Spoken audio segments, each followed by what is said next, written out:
آج واقعہ معراج کے بارے میں مختصر سا سنیں گے کہ واقعہ معراج کے اندر میرے آقا نے سواری سفر کیسے فرمایا۔ واقعہ معراج کی جو ابتدا تھی وہ حضرت ام ایمن رضی اللہ تعالیٰ عنہ کے گھر سے جو بیت المقدس میں مسجد اقصیٰ تک ہوئی وہ براق پر ہوئی، اور جب وہاں پہنچے براق پر تو وہاں سے پھر پہلے آسمان تک کا جو سفر تھا وہ سفر میرے آقا کریم علیہ السلام نے نور کی سیڑھیوں پر کیا۔ یہ بات ذہن نشین کر لیجئے گا کہ جو سفر میرے آقا نے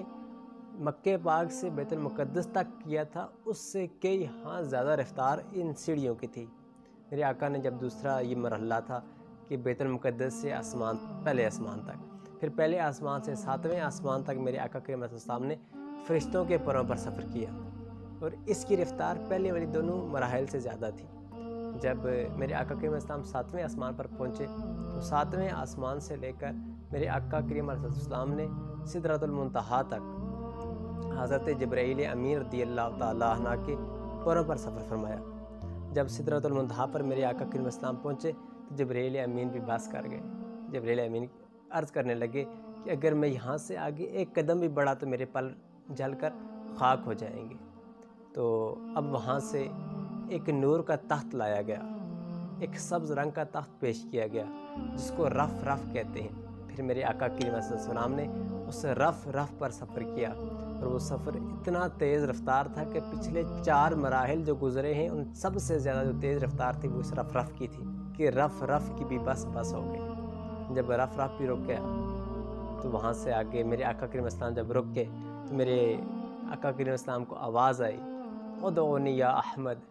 یہ میرے پیارے آگے بڑھو۔ میرے آقا جب آگے بڑھے تو میرے آقا کریم علیہ السلام اس سے پہلے جتنا بھی سفر کیا میرے آقا کریم علیہ السلام نے وہ ان کا ذاتی سفر نہیں تھا۔ پہلا سفر براق پہ تھا، دوسرا سفر نور کی سیڑھیوں پہ تھا، تیسرا سفر میرے آقا کریم علیہ السلام کا فرشتوں کے پروں پر تھا، اور چوتھا سفر جو تھا وہ حضرت جبرائیل امین رضی اللہ تعالیٰ عنہ کے پروں پر تھا، اور پھر 5واں سفر رف پر تھا۔ اب میرے آقا کی اصلی جو آپ کی رفتار ہے وہ شروع ہوئی۔ تو جب میرے آقا کریم علیہ السلام نے پہلا قدم اٹھایا تو اس پہلے قدم میں اتنا فاصلہ طے ہو چکا جتنا مکے سے لے کر بیت المقدس تک، بیت المقدس سے پہلے آسمان تک، پہلے آسمان سے 7ویں آسمان تک، اور 7ویں آسمان سے سدرۃ المنتہا تک، اور سدرۃ المنتہا سے لے کر جہاں تک رف پہنچا تھا وہاں تک میرے آقا نے وہ سفر سارا طے کر دیا۔ اب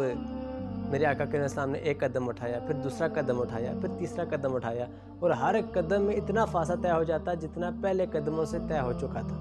یعنی کہ ایک قدم اٹھاتے اس دوسرے قدم پہ اتنا فاصلہ طے کر جاتے کہ جتنا پہلے قدم سمیت پہ یہ فاصلہ طے کر چکے تھے۔ میرے آقا کریم علیہ السلام نے 70,000 قدم اٹھائے۔